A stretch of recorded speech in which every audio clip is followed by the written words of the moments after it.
Hello students, कैसे हैं आप सभी। आज हम लोग क्लास 12th का फिजिक्स का मॉडल पेपर सॉल्व करेंगे। क्लास 12th में फिजिक्स का जो मॉडल पेपर उत्तर प्रदेश माध्यमिक शिक्षा परिषद के द्वारा अपलोड किया गया है उसको मैं सॉल्व करने का प्रयास कर रहा हूं और आप सीखिए उसका पैटर्न कि किस तरह के क्वेश्चन फिजिक्स में इस साल बोर्ड एग्जाम्स में आने वाले हैं। देखिएगा, मॉडल पेपर में जो पहला क्वेश्चन दिया है वह एक नंबर वाला ऑप्शनल क्वेश्चन है। उसमें पहला का क्वेश्चन पूछ रहा है कि वैद्युत फ्लक्स का मात्रक क्या है और 4 इसका ऑप्शन दिया हुआ है। तो हम ऑप्शन पे क्यों ध्यान दें, हम डायरेक्ट इसका आंसर ही सीख जाएंगे कि इसका आंसर क्या होता है, हमें ऑप्शन की कोई विशेष आवश्यकता ही नहीं पड़ेगी। तो देखिएगा, वैद्युत फ्लक्स के मात्रक की बात किया जाए तो आप सभी लोग जानते हैं कि वैद्युत फ्लक्स का मात्रक वेबर होता है। और इंग्लिश मीडियम के अगर स्टूडेंट्स हैं तो इन क्वेश्चंस को मैं इंग्लिश में बोल दे रहा हूं, आप यहां से समझने का प्रयास करिएगा। What is the unit of electric flux. और इलेक्ट्रिक फ्लक्स का यूनिट हमें वेबर जानना है, लेकिन इसके साथ साथ एक और चीज याद रखना है कि इसका मात्रक वोल्ट इंटू मीटर भी है और ऑप्शन में वोल्ट इंटू मीटर करके दिया है, वेबर नहीं दिया है। तो उस स्थिति में आपको यह समझना होगा कि वैद्युत फ्लक्स का मात्रक वोल्ट मीटर या वेबर दोनों में से कोई हो सकता है। अगला देखिएगा, दूसरा क्वेश्चन पूछ रहा है कि चुंबकीय क्षेत्र बी में u वेग से गतिमान आवेश के कण पर लगने वाला बल है। यानी कि एक मूविंग पार्टिकल है, मूविंग पार्टिकल की वेलोसिटी दिया है u और वह एक मैग्नेटिक फील्ड B में मूव कर रहा है। तो उस समय उसके ऊपर जो फोर्स लगेगा उस फोर्स का वैल्यू क्या होगा। तो देखिएगा, हम लोग फॉर्मूला पढ़े हैं F इक्वल टू क्यू भी बी। तो यहाँ पर हमारे लिए F का वैल्यू किस रूप में हम लिखेंगे, Q into you cross B। चूंकि U के रूप में यहाँ दिया है ना V को, तो U ही लिखेंगे और क्रॉस B लिखेंगे क्योंकि क्यू भी साइन थीटा फॉर्मूले में है हमारे। तो ये वाला ऑप्शन हमारा दूसरे में इस ऑप्शन पे टिक कर लेंगे हम। फिर तीसरा क्वेश्चन दिया है कि यदि ई वेक्टर तथा वी वेक्टर वैद्युत चुंबकीय तरंग के क्रमशः वैद्युत सदिश तथा चुंबकीय सदिश हैं तो तरंग के संचरण की दिशा अनुदिश होती है। कहा जा रहा है कि इलेक्ट्रोमैग्नेटिक वेव्स जो होते हैं, इलेक्ट्रोमैग्नेटिक वेव्स में इलेक्ट्रिक फील्ड भी होता है और मैग्नेटिक फील्ड भी होता है। इलेक्ट्रिक फील्ड को अगर ई से रिप्रेजेंट कर रहे हैं ई वेक्टर से और मैग्नेटिक फील्ड को बी वेक्टर से, तो उस समय जो वेव है उस वेव के प्रोपगेशन का जो डायरेक्शन होगा वह किस पर डिपेंड करेगा। तो आपको याद रखना है कि वह ई और बी दोनों के परपेंडिकुलर, ई और बी दोनों के परपेंडिकुलर जो है वह डायरेक्शन ऑफ प्रोपगेशन यानी संचरण की दिशा होती है। तो हमारा ऑप्शन सही हो जाएगा ई क्रॉस बी का। अगला क्वेश्चन है वो देखिएगा, चौथा क्वेश्चन है कि 4 डायोप्टर और -2 डायोप्टर, 4 डायोप्टर और -2 डायोप्टर की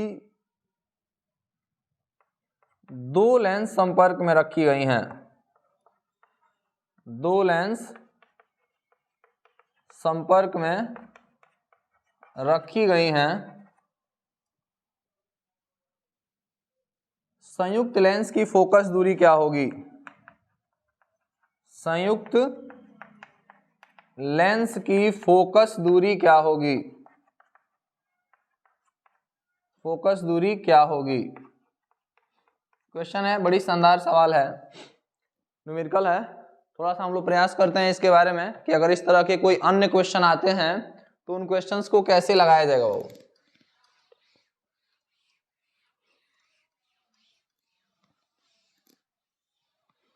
देखिएगा, हमारे पास 2 लेंस दिया हुआ है और दोनों लेंस का पावर अलग अलग है। तो सबसे पहले हम पावर का ही बात कर रहे हैं कि दोनों का जो कंबाइंड पावर होगा वह P इक्वल टू फॉर्मूला होता है P1 प्लस P2।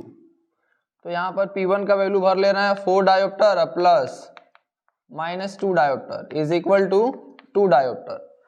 पावर के लिए फॉर्मूला है P equal to P1 plus P2। इस फॉर्मूले से हम ओवरऑल दोनों का संयुक्त पावर कितना होगा, संयुक्त क्षमता कितना होगा वो हम निकाल ले रहे हैं 2 डायोप्टर, और पावर का फोकल लेंथ के साथ संबंध है P = 1/f, और f यह मीटर में आता है यहाँ पे। तो पावर के यहाँ पे भर ले रहे हैं, सॉरी f = हो जाएगा 1/p, ये हो जाएगा f = 1/2 = 0.5 मीटर, या आप इसको सेंटीमीटर में लिखना चाहें तो 50 सेंटीमीटर फोकस दूरी हो जाएगा हमारे दोनों संयुक्त लेंसों का।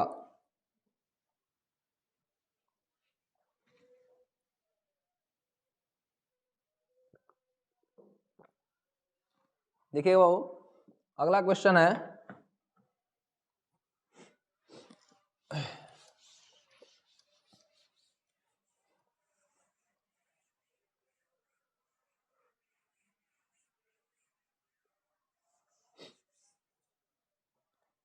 कह रहा है एक धातु के पृष्ठ पर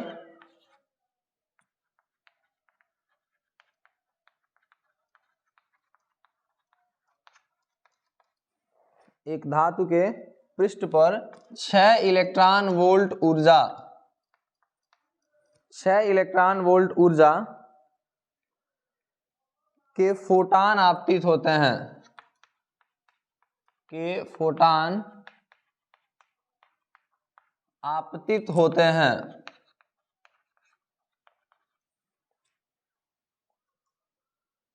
तब उत्सर्जित फोटान की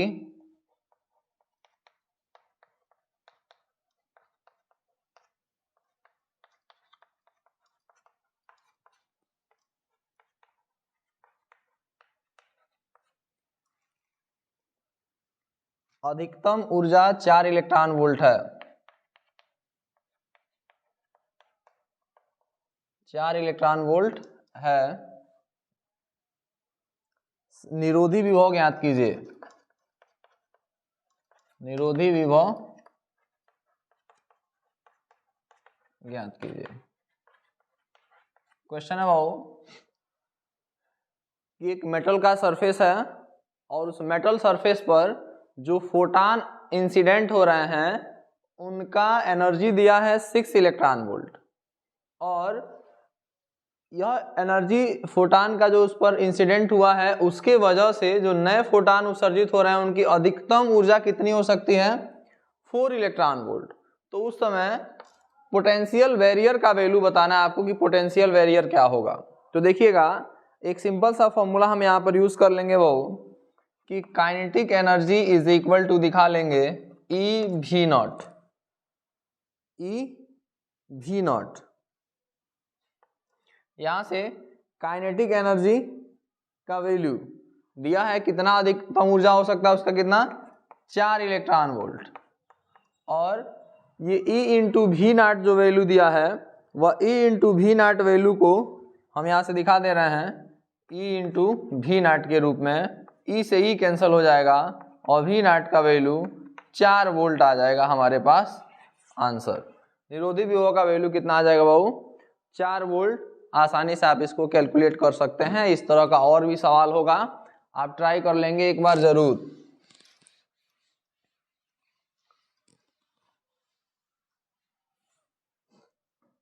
क्वेश्चन दिया वो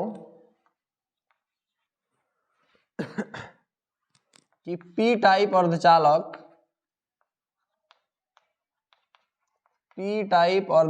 बनाने के लिए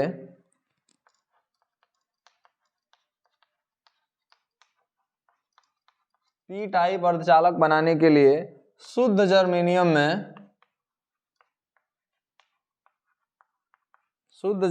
में मिलाने वाला अपद्रव्य होता है। मिलाने वाला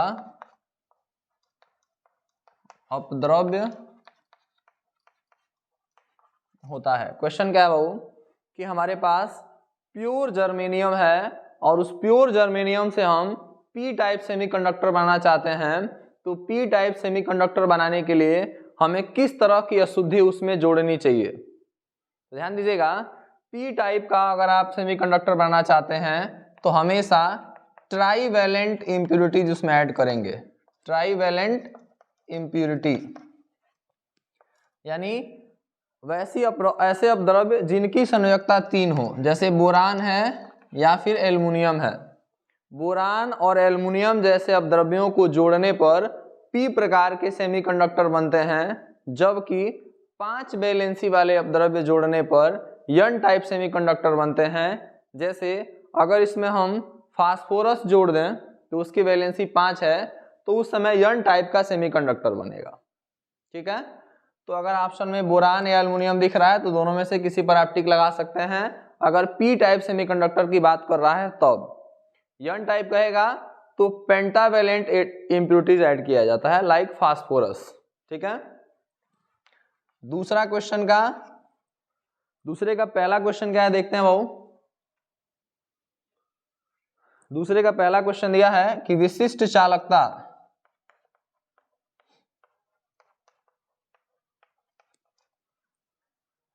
के लिए सूत्र एवं मात्रक लिखिए।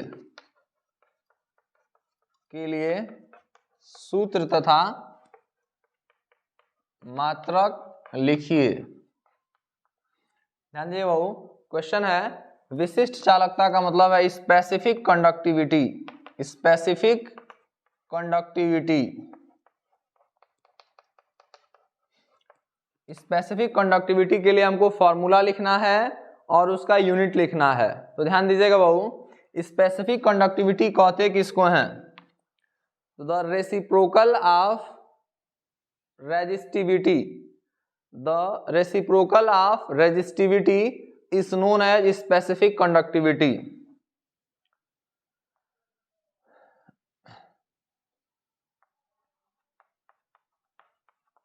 प्रतिरोधकता का व्युत्क्रम विशिष्ट चालकता कहलाता है। विशिष्ट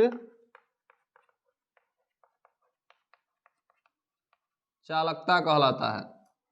देखिएगा, यही स्टेटमेंट बस इतना ही फोकस करना है आपको कि विशिष्ट चालकता जो है वह क्या है? प्रतिरोधकता का व्युत्क्रम है। इसको कप्पा से प्रदर्शित करते हैं वो, और कप्पा इज इक्वल टू होता है 1 रेजिस्टिविटी। रेजिस्टिविटी को रिप्रेजेंट करते हैं किससे? रो से। तो K इज इक्वल टू 1 रो, यह हमारे पास फॉर्मूला बनेगा। अब चूंकि हम रो के लिए फॉर्मूला जानते हैं कि रो इज इक्वल टू होता है, फॉर्मूला देखिए यहाँ पे, R प्रोपोर्शनल होता है L, R प्रोपोर्शनल होता है 1/A। दोनों को ऐड करते हैं अगर तो हमें मिलता है R proportional L/A। Proportionality symbol हटाते हैं, R is equal to rho L/A। यहाँ से rho is equal to formula मिलता है RA/L, और अगर यह वैल्यू ला के हम यहाँ रखें तो K इज इक्वल टू हो जाएगा 1/RA/L, या फिर K इज इक्वल टू हम लिख सकते हैं L/R इंटू A। और यहाँ से अगर यूनिट कहा जाए कि इसका यूनिट क्या होगा, तो लेंथ का होता है मीटर और यहाँ एरिया का होता है मीटर स्क्वायर। मीटर से 1 मीटर कैंसिल हो जाएगा। क्योंकि हम वायर के केस में मैक्सिमम मीटर में न लेके सेंटीमीटर में लिखते हैं, तो यहाँ पर जब हम इसका यूनिट लिख रहे होंगे तो K का यूनिट लिखा जाएगा बाबू ओम इनवर्स सेंटीमीटर इनवर्स, यह इसका यूनिट हो जाएगा। तो 1 नंबर का क्वेश्चन है, जितने नंबर का क्वेश्चन होगा उसके अकॉर्डिंग हम लिखते हैं बाबू। बहुत ज़्यादा लिखने का कोई विशेष मतलब होगा नहीं, लेकिन ये सारी चीज़ें हम इसलिए आपको बता दिए हैं कि अगर ये क्वेश्चन 2 नंबर या 3 नंबर में आता है तो उस समय आप इसके बारे में इतना जरूर लिखिए। ठीक है, अगला क्वेश्चन देखते हैं।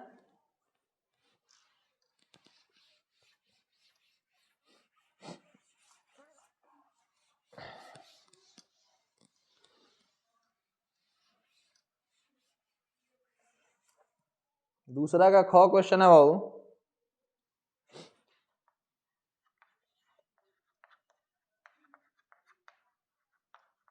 कि दो सीधे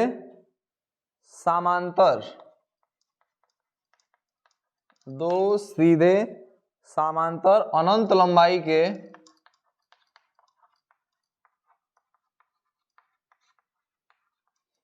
धारावाही चालकों के धारावाही चालकों के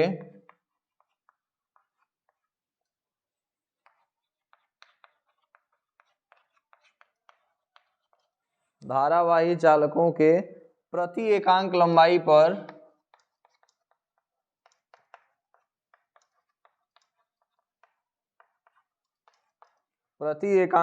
पर लगने वाले बल का व्यंजक लिखिए। लगने वाले बल का व्यंजक लिखिए।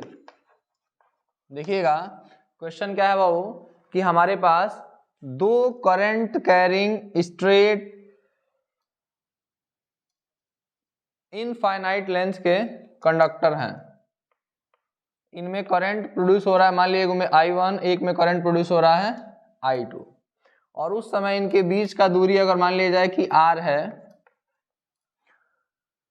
तो इनके पर यूनिट लेंथ पर कितना फोर्स अप्लाई हो रहा है उसी फोर्स के बारे में पूछा जा रहा है। और फोर्स के बारे में क्या पूछा जा रहा है कि बस उसका एक्सप्रेशन बताइए, फॉर्मूला बताइए कि फोर्स पर यूनिट लेंथ क्या होगा जब दो इनफाइनाइट लेंथ के करंट कैरिंग वायर एक दूसरे से कुछ दूरी पर रखे हों। तो ध्यान दीजिएगा, उसके लिए मैं फॉर्मूला लिख दे रहा हूं direct. F/L is equal to होता है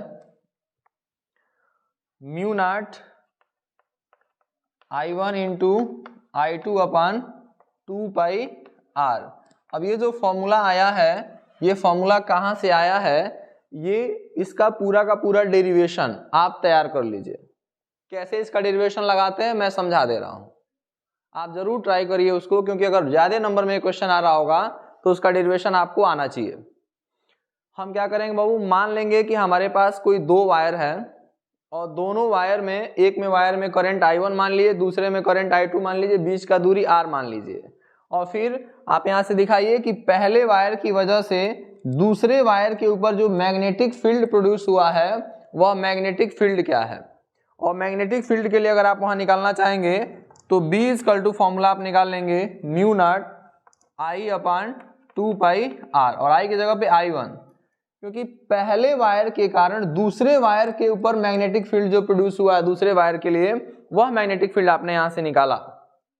और फिर उसके बाद आप दिखा दीजिएगा कि force F equal to formula होता है IBL साइन थीटा। अब चूंकि यहाँ पे थीटा का वैल्यू 90 है तो साइन 90 का वैल्यू 1 लिखने का कोई मतलब नहीं है। यल लेंथ है, यहाँ लेंथ को इधर बुला लिया जाए तो यह हो जाएगा F upon L is equal to I into B। अगर हम दूसरे वायर पे कितना फोर्स लग रहा है इसके वजह से लिखना चाह रहे हैं तो I की जगह पे क्या लिखा जाएगा, I2 लिख दिया जाएगा। और ऐसे स्थिति में B का वैल्यू यहाँ से लाकर अगर हम यहाँ पुट कर दें तो उस समय हमको F/L इक्वल टू क्या मिलेगा, देखिएगा I2 रहेगा, B के जगह पे mu naught I1 upon 2πr। इसी को व्यवस्थित करके इस रूप में लिख दिया गया है mu naught I1 I2 upon 2πr। ये डेरिवेशन आसान है, एक बार आप जरूर ट्राई कर लीजिए, ठीक है।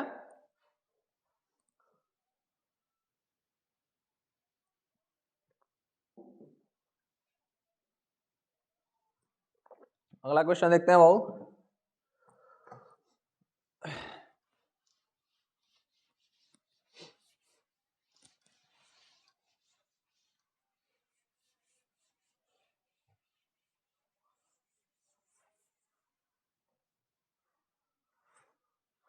तीसरा क्वेश्चन है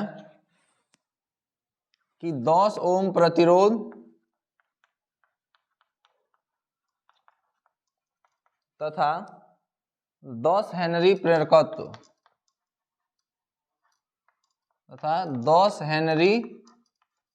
प्रेरकत्व की एक कुंडली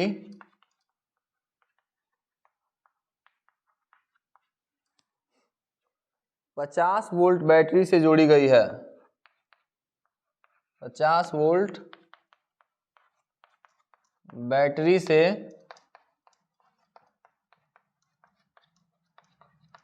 जोड़ी गई है। कुंडली में संचित ऊर्जा का मान ज्ञात कीजिए। कुंडली में संचित ऊर्जा का मान ज्ञात कीजिए।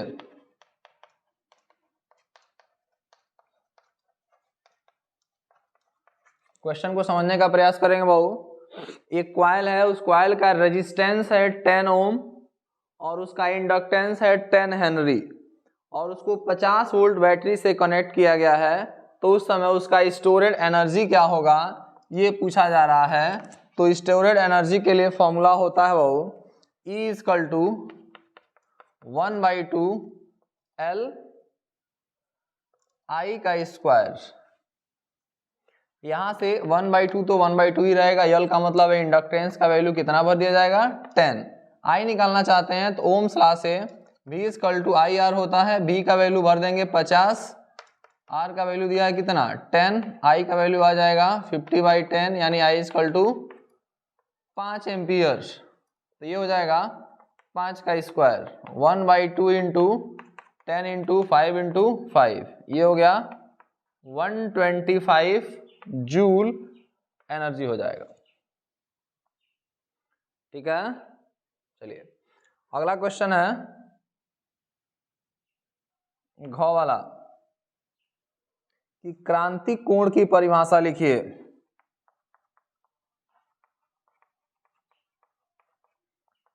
क्रांति कोण की परिभाषा लिखिए। What is the definition of critical angle. ध्यान दीजिएगा, शानदार चीज है ये क्रिटिकल एंगल, क्योंकि क्रिटिकल एंगल से मिलता जुलता एक और क्वेश्चन बनता है बोर्ड एग्जाम में, टोटली इंटरनल रिफ्लेक्शन का, पूर्ण आंतरिक परावर्तन का, कि पूर्ण आंतरिक परावर्तन क्या है। तो पूर्ण आंतरिक परावर्तन नहीं जानेंगे, फिलहाल में क्रांति कोण समझ लें वही बहुत है। क्रांति कोण देखिएगा बाबू, क्रिटिकल एंगल हमारे पास मीडियम होना चाहिए, एक होना चाहिए डेंसर मीडियम और फिर रेयरर मीडियम, और ये हमारे पास मान लीजिए नॉर्मल है, यह है नॉर्मल। यहां से इंसिडेंट रे है ये, और इंसिडेंट रे को ऐसे सीधा जाना था, लेकिन सीधा ना जाके अगर ये यहां से रिफ्रैक्ट हुआ तो ध्यान दीजिएगा नॉर्मल के साथ बनाया हुआ एंगल ये है एंगल आई, और यह एंगल क्या है आर। ध्यान दीजिएगा, if R is equal to 90 degree then I become I C, मतलब क्रिटिकल एंगल। फोटो से समझेंगे तो परिभाषा आप कभी भूलेंगे नहीं, इसलिए मैं ये फोटो समझा रहा हूं। देखिएगा, किसी भी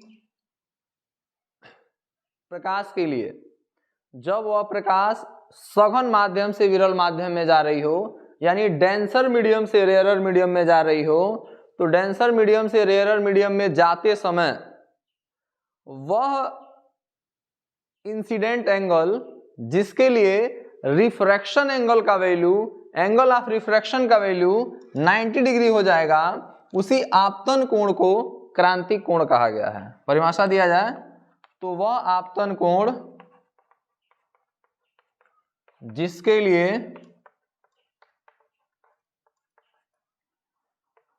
अपवर्तन कोण का मान, जिसके लिए अपवर्तन कोण का मान 90 अंश हो जाए, क्रांतिक कोण कहलाता है।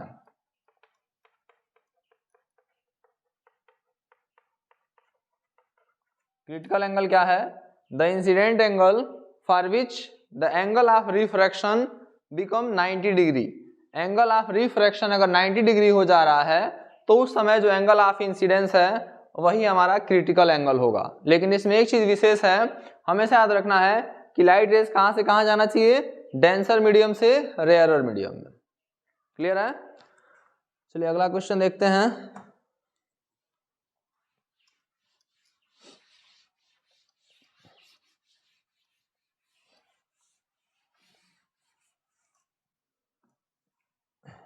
लिखा है कि हाइड्रोजन के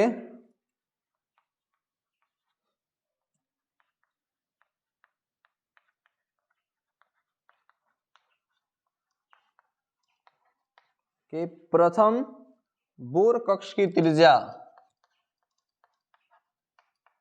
प्रथम बोर कक्ष की त्रिज्या 0.53 एंगस्ट्रॉम है। तो तीसरे बोर कक्ष की त्रिज्या ज्ञात कीजिए। तो तीसरे बोर कक्ष की त्रिज्या ज्ञात कीजिए। ध्यान दीजिएगा, हमको बोर्स रेडियस दिया है, फर्स्ट ऑर्बिटल का बोर्स रेडियस दिया है 0.53 एंगस्ट्रॉम, और हमको थर्ड बोर रेडियस पूछ रहा है, हमको थर्ड ऑर्बिटल का बोर रेडियस क्या होगा ये पूछ रहा है। तो ध्यान दीजिएगा, यहाँ से एक फॉर्मूला, बहुत शानदार फॉर्मूला है, याद रखेंगे। आर एन यानी radius of nth orbital, radius of nth orbital, nवें कक्षक का त्रिज्या बराबर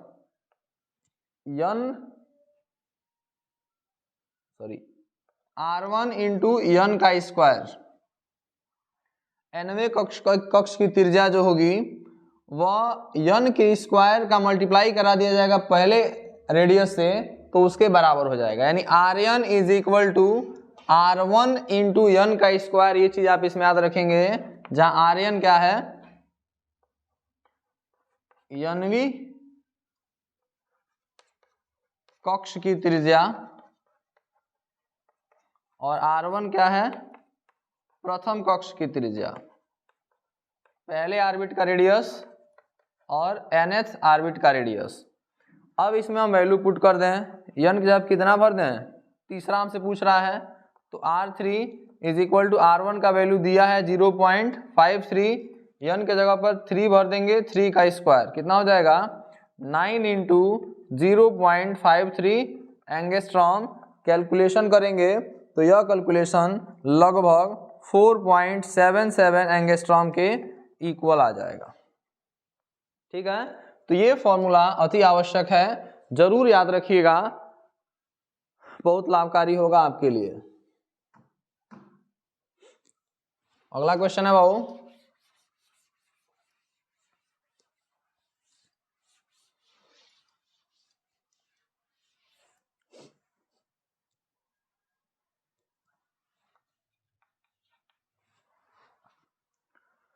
इलेक्ट्रॉन सूक्ष्मदर्शी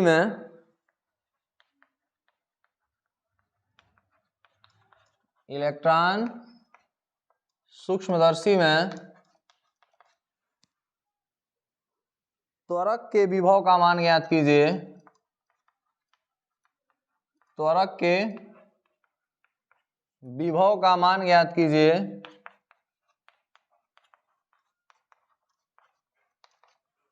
त्वरक के विभव का मान ज्ञात कीजिए जबकि इलेक्ट्रॉन का तरंगदैर्घ्य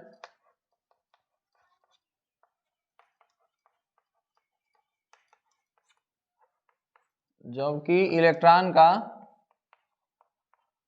तरंगदैर्घ्य 1 एंगस्ट्रॉम है।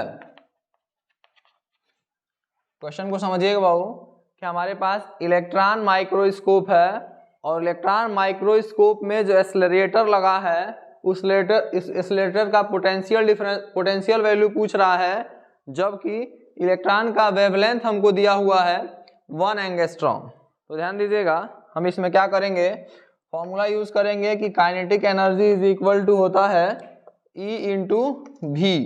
काइनेटिक एनर्जी के लिए लिख लेंगे 1/2 mv का square equal to E into भी, जहां पर पोटेंशियल डिफरेंस है, सॉरी पोटेंशियल है, और भी क्या है, वेलोसिटी है यहाँ पे, ये वाला भी। हम क्या कर रहे हैं, 2 को इधर भेज दे रहे हैं, तो ये हो जाएगा mv square equal to 2E भी। यह देखिए, इसको कंप्लीट mv स्क्वायर करने के लिए एक m से इधर मल्टीप्लाई करना पड़ेगा, तो एक m से इधर भी मल्टीप्लाई कर दे रहे हैं, और अब यहाँ से स्क्वायर को इधर भेज दे रहे हैं, तो mv इज इक्वल टू मिल जाएगा रूट में 2me इंटू भी। और हम जानते हैं कि लैम्डा इज इक्वल टू होता है h अपान p, p का मतलब है m भी, तो लैम्डा का वैल्यू हमारे पास है कितना है 1 एंगस्ट्रॉम, तो बाद में रखा जाएगा, फिलहाल में इसको ऐसे ही रन दे रहे हैं। ये lambda is equal to h upon mv का वैल्यू यहाँ से भर दे रहे हैं रूट 2m भी। इस रूट को हटाने के लिए स्क्वायर कर दे रहे हैं बोथ साइड में, ये हो जाएगा lambda is equal to H square upon 2m भी को इधर बुला ले रहे हैं तो v is equal to H square upon 2m into lambda. इस फॉर्मूले को आप यूज करिएगा, आसानी से आप वहां से पोटेंशियल फाइंड कर पाएंगे इस क्वेश्चन के लिए। तो आप कैलकुलेशन कर लीजिएगा, इस पे वैल्यू पुट करके देखिए कितना वैल्यू आता है। अगला क्वेश्चन देखते हैं, तीसरा क्वेश्चन का पहला।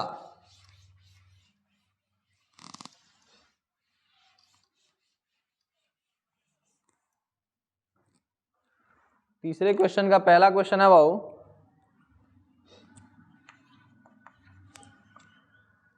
कि 6 ओम के मोटे तार को खींचकर इसकी लंबाई दुगुनी कर दी गई। खींचकर इसकी लंबाई 2 गुनी कर दी गई। तार का नया प्रतिरोध क्या होगा? तार का नया प्रतिरोध क्या होगा? क्वेश्चन समझिएगा। एक वायर था हमारे पास, जिस वायर का रेजिस्टेंस दिया है कितना? 6 ओम, और R is equal to formula होता है rho L by A. R की जगह पर अगर वैल्यू हम भर दे रहे हैं 6, तो यह वैल्यू है रो L बाई ए का। ठीक है, अभी कहा गया है कि लेंथ दुगुना कर दिया गया है, तो लेंथ दुगुना कर देंगे तो उस समय R dash is equal to आ जाएगा रो 2L, और जब लेंथ दुगुना होता है तो एरिया ऑफ क्रॉस सेक्शनल आधा हो जाएगा, ये चला जाएगा ऊपर, ये R dash is equal to आ जाएगा रो इंटू, एक काम करिए 2 2 4 को आया कर ले रहे हैं, 4 rho L by A. Rho L by A की जगह पे वैल्यू भर देंगे 6, R डैश का मान आ जाएगा 4 इंटू 6, यानी कि 24 ओम नया प्रतिरोध होगा। देखिएगा, ये तो क्वेश्चन लगाने का एग्जैक्ट तरीका है, लेकिन अगर 1 नंबर का क्वेश्चन आ रहा हो और उस समय आप उस क्वेश्चन को कैलकुलेट कर रहे हो, तो R डैश के लिए डायरेक्ट फॉर्मूला एक याद रखेंगे कि R dash is equal to होता है कि n का स्क्वायर बाई R, यानी जितना गुना बढ़ाया गया होगा वो n का वैल्यू यहाँ भर देंगे। अभी 2 गुना बढ़ाया जा रहा है तो n की जगह पे क्या भरेंगे? 2 भर देंगे, तो 2 का स्क्वायर इंटू R, पुराना वाला R भर दें, तो पुराने वाले R का वैल्यू कितना है? 6। 2 का स्क्वायर कितना हो गया? 4 इंटू 6, 24 ओम। आप इस तरह से भी लगा सकते हैं या फिर आप इस तरह से, दोनों में से जो वैल्यू आप, जो मेथड आपको सुपेरियर लगे उसका यूज आप कर सकते हैं।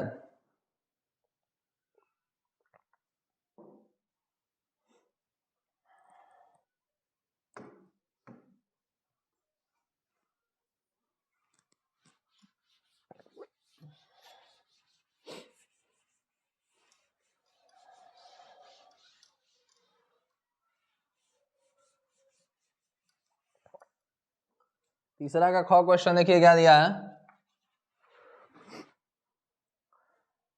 किसी प्रिज्म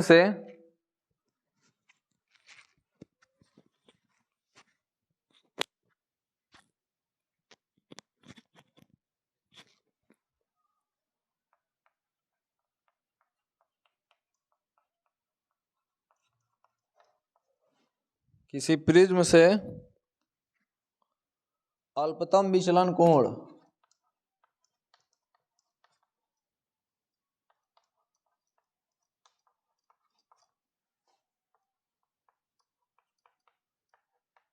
तीस अंश है।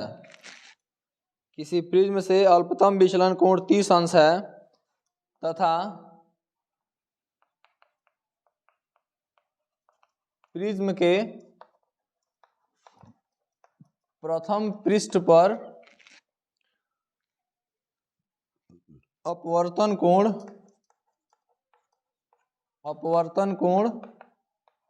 30 अंश है, तब प्रिज्म के पदार्थ का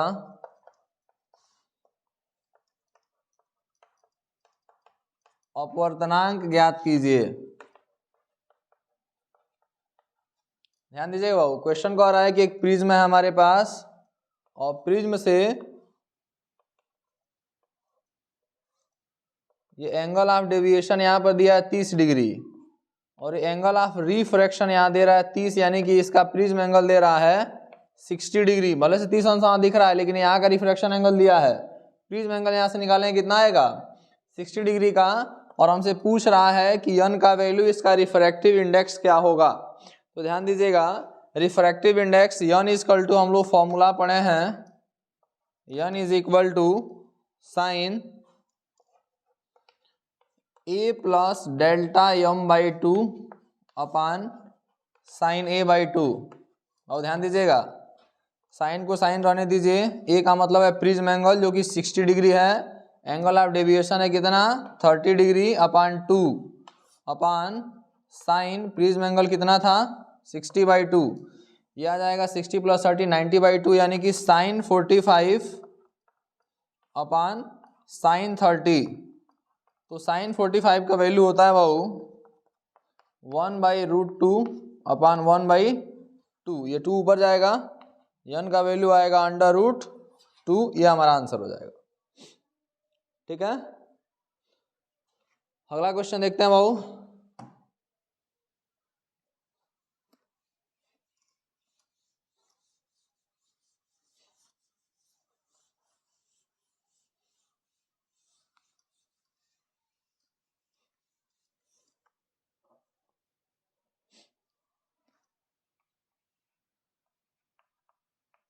परमाणु द्रव्यमान मात्रक, शॉर्ट फॉर्म में एटॉमिक मास यूनिट AMU को परिभाषित कीजिए।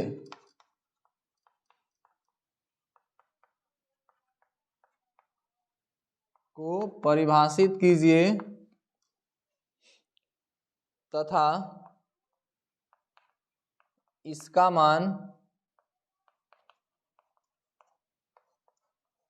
kg तथा MeV मिलियन इलेक्ट्रॉन वोल्ट में व्यक्त कीजिए। समझिएगा भाऊ, 1 AMU को सबसे पहले डिफाइन किया जाए कि 1 AMU है क्या। तो 1 AMU होता है कार्बन 12 परमाणु द्रव्यमान का 1/12वां भाग 1 AMU कहलाता है। डिफिनेशन देना होगा, तो the 1/12th part of atomic mass of carbon 12 atom is called 1 AMU। और 1 AMU को अगर आप कन्वर्ट करना चाहते हैं kg में, तो 1 AMU इज इक्वल टू होता है 1.67 इंटू 10⁻⁻27 kg, जबकि 1 AMU का वैल्यू मिलियन इलेक्ट्रॉन वोल्ट में 931 मिलियन इलेक्ट्रॉन वोल्ट होता है। तो ये चीज़ आपको डाटा याद रखना होगा और डिफिनीशन याद रखना है। AMU का डिफिनीशन क्या है कि कार्बन 12 जो परमाणु है उसके द्रव्यमान का 1/12वां भाग 1 AMU कहलाता है।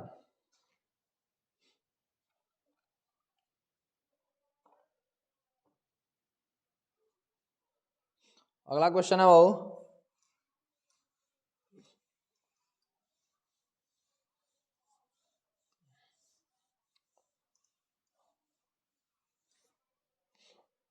चौथा क्वेश्चन है विभव प्रवणता।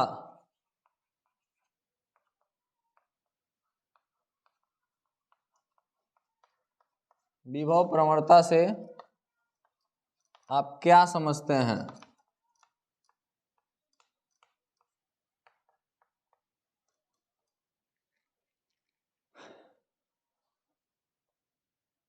इसका वैद्युत क्षेत्र के साथ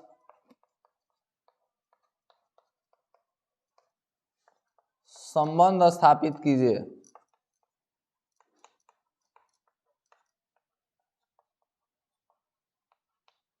देखिए बाबू, विभव प्रवणता का मतलब हुआ पोटेंशियल ग्रेडियंट। यह पोटेंशियल ग्रेडियंट क्या है, ये डिफिनेशन पूछा जा रहा है। तो पोटेंशियल ग्रेडियंट क्या होता है, विस्थापन के सापेक्ष विभव परिवर्तन की दर को विभव प्रवणता कहते हैं। विस्थापन के सापेक्ष विभव परिवर्तन की दर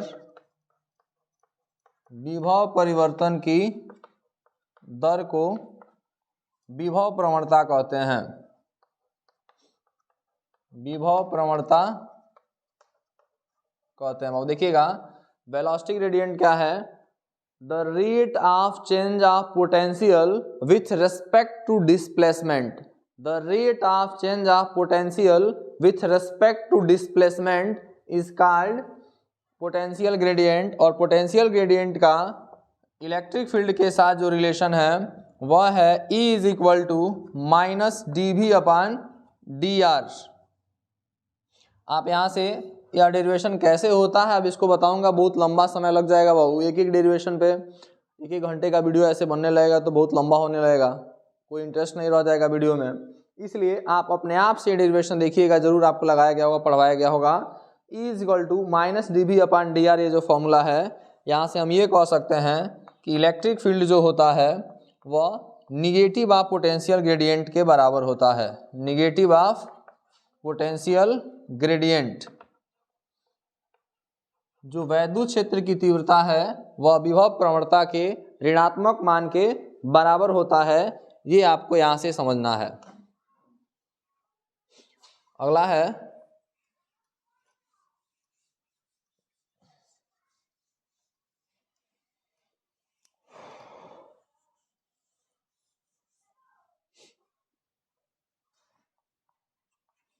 अपवाह वेग या फिर अनुगमन वेग।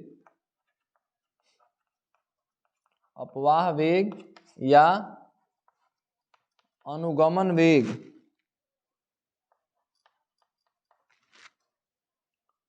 की परिभाषा दीजिए।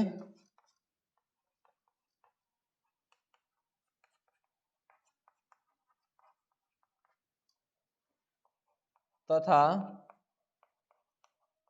इसका वैद्युत धारा के साथ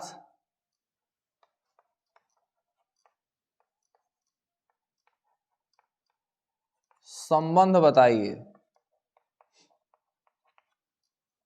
ध्यान दीजिएगा बाबू, ये अपवाह वेग या अनुगमन वेग है क्या, ड्रिफ्ट वेलोसिटी, अंग्रेजी में इसको ड्रिफ्ट वेलोसिटी कह रहे हैं। और ड्रिफ्ट वेलोसिटी क्या है, आप जानते हैं कि जब कभी किसी वायर में, जब कभी किसी तार में इसके सिरों पर विभवांतर उत्पन्न किया जाता है, यानी प्लस माइनस लगाया जाता है, तो इसमें जितने फ्री इलेक्ट्रॉन होते हैं वह सभी के सभी फ्री इलेक्ट्रॉन एक निश्चित दिशा में गमन करने लगते हैं। और वही उस समय उनकी जो वेग होती है उसी वेग को अनुगमन वेग या अपवाह वेग कहते हैं। तो परिभाषा अगर देना हो तो वैद्युत क्षेत्र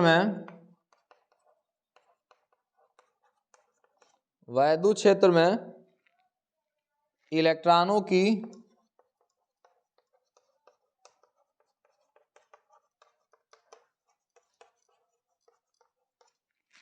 औसत वेग को, वैद्युत क्षेत्र में इलेक्ट्रॉनों के औसत वेग को अनुगमन वेग या अपवाह वेग कहते हैं। अनुगमन वेग कहते हैं। ध्यान दीजिएगा, वास्तव में जो इलेक्ट्रॉन होते हैं जब वो रैंडम मोशन कर रहे होते हैं तो उस समय उनकी वेलोसिटी लगभग 1 लाख मीटर पर सेकेंड की होती है। लेकिन जब कभी उनके सिरों पर पोटेंशियल डिफरेंस अराइज किया जाता है तो उस समय जो इलेक्ट्रॉन होते हैं वह ड्रिफ्ट होते हैं, यानी जबरदस्ती खींचे जाते हैं प्लस की ओर, और उस समय उनकी वेलोसिटी बहुत कम होती है। और वही जो लेस वाली वेलोसिटी है उनकी, वही वेलोसिटी अनुगमन वेग है, ड्रिफ्ट वेलोसिटी है।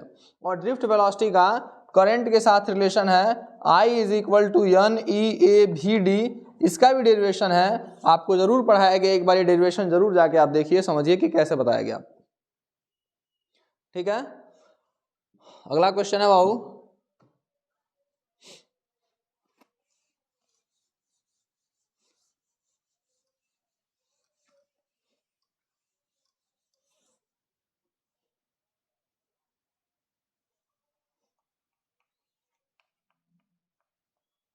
एक प्रोटॉन, ड्यूट्रॉन तथा अल्फा कण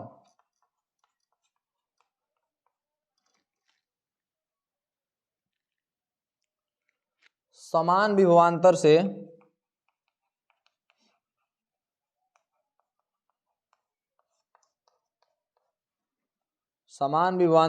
त्वरित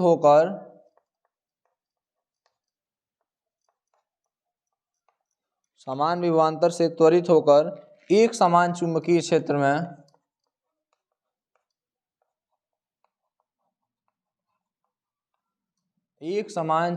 क्षेत्र में लंबवत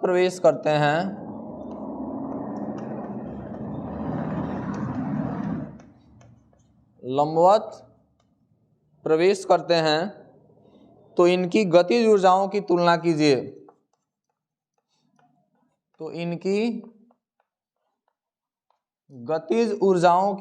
कीजिए।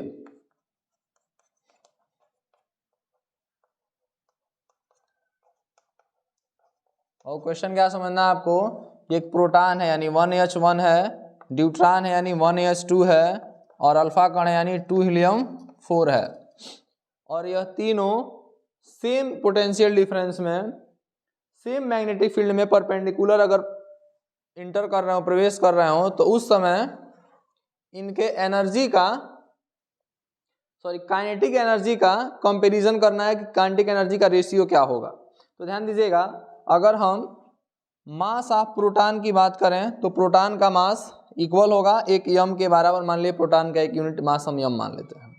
लेकिन ड्यूट्रॉन का मास अगर हम रीड करें तो वह 2 m के बराबर होगा, क्योंकि इसका मास दुगुना है। लेकिन वही अगर हम अल्फा पार्टिकल की मास की बात करें तो वह 4 m के बराबर होगा। बाकी इनके चार्ज की अगर बात करें कि इसका चार्ज कितना होगा, तो एक प्रोटॉन है यानी एक प्लस चार्ज यानी प्लस इलेक्ट्रॉन के बराबर प्रोटॉन का भी चार्ज होता है, तो प्लस ही लिख दें तो इसका चार्ज हो जाएगा। वैसे ही इसका चार्ज जो होगा वह भी क्या होगा, प्लस ई के बराबर होगा, लेकिन इसका जो चार्ज होगा वह +2e के बराबर होगा। और इस आधार पर अगर आप काइनेटिक एनर्जी निकालना चाहते हैं तो काइनेटिक एनर्जी के लिए फॉर्मूला बना लेंगे, half mv² is equal to EV होता है ये फॉर्मूला। इसी में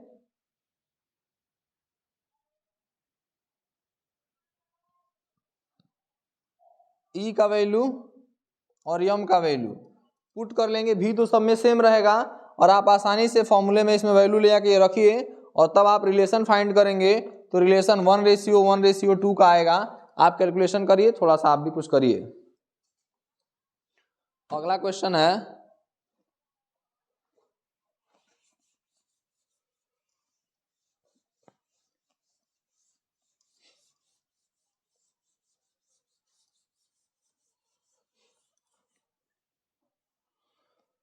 फैराडे के विद्युत चुंबकीय प्रेरण का नियम।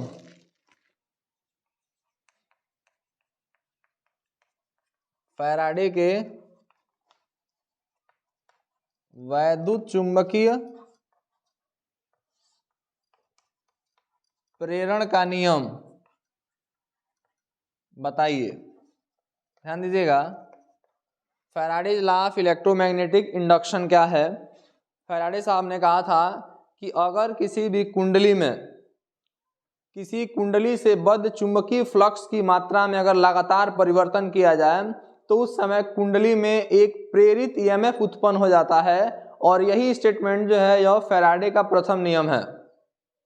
फिर उन्होंने कहा था उसकी दिशा से संबंधित कि प्रेरित ईएमएफ की जो दिशा होती है वह कुछ इस प्रकार की होती है कि वह उस कारक का विरोध करता है जिससे वह उत्पन्न हुआ रहता है।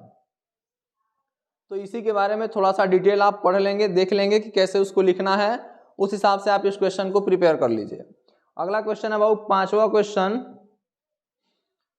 कि चुंबकत्व का परमाणुीय मॉडल की व्याख्या कीजिए। 5वां क्वेश्चन है चुंबकत्व की परमाणुवीय मॉडल की व्याख्या। चुंबकत्व की परमाणुवीय मॉडल की व्याख्या। और ध्यान दीजिएगा, परमाणुवीय मॉडल में आपको समझाया गया कि किसी भी परमाणु में जो इलेक्ट्रॉन होते हैं वह इलेक्ट्रॉन आवेशित कण होते हैं और लगातार वह त्वरित गति करते हैं, जिसके कारण वह छोटे चुंबक की भांति व्यवहार करते हैं। और परमाणु में जो इलेक्ट्रॉन है उन्हीं के कारण उनमें चुंबकीय क्षेत्र पाया जाता है, और वह चुंबकीय क्षेत्र इस बात पर निर्भर करता है कि किसी ऑर्बिटल में इलेक्ट्रॉन युग्मित हैं कि अयुग्मित हैं। अगर किसी भी पदार्थ के परमाणुओं में इलेक्ट्रॉनों की संख्या अयुग्मित होती है तो उस समय उनमें अणुचुंबकीय गुण पाया जाता है, और अगर जोड़े में इलेक्ट्रॉन पाए जा रहे हैं ऑर्बिटलों में तो उस समय वह जो परमाणु होता है वह प्रतिचुंबकीय गुण प्रदर्शित करता है। ठीक है, इसके आधार पर आपको और भी काफी चीजें समझाई गई हैं, आप उस पर थोड़ा सा फोकस कर लीजिएगा, एक बार देख लीजिएगा, आपका तैयार हो जाएगा क्वेश्चन। अगला क्वेश्चन इसी में दे रहा है कि प्रकाश वैद्युत प्रभाव की व्याख्या। कि प्रकाश वैद्युत प्रभाव क्या है? तो आप जानते हैं कि प्रकाश वैद्युत प्रभाव में जब कभी प्रकाश किरण जो है सीजियम परमाणु पर, सीजियम धातु से टकराती है तो उस समय उसके इलेक्ट्रॉन उत्सर्जित होते हैं, और वह इलेक्ट्रॉन जब गति करते हैं तो उनके वजह से धारा प्रवाहित होती है, और जब प्रकाश की सहायता से विद्युत धारा प्राप्त किया जाता है तो वह घटना जो है प्रकाश वैद्युत प्रभाव कहलाती है। इसके बारे में डिटेल आप एक बार कॉपी का सहायता लीजिए, बुक का सहायता लीजिए, पढ़ लीजिए। ये क्वेश्चन है कि गैस का प्रमेय, 6वां क्वेश्चन है कि गैस का प्रमेय। अब ये मैं नहीं बताऊंगा, बस क्वेश्चन बता दे रहा हूं कि गैस का प्रमेय क्या है, और उसको आप एक बार डिराइव कर लीजिए कि कहां से आया है वो। 7वां क्वेश्चन है कि संयुक्त सूक्ष्मदर्शी का नामांकित चित्र बनाना है और उसके कार्य का उल्लेख करना है। और लास्ट क्वेश्चन है कि पीएन संधि डायोड का उपयोग करके दिष्टकारी के रूप में कैसे कार्य कर रहा है यह समझाना है। और इस प्रकार आपका ये मॉडल पेपर रहा। आप एक बार इसको जरूर सॉल्व करिए और अपना प्रिपरेशन बेहतर करिए बोर्ड एग्जाम्स के लिए। धन्यवाद।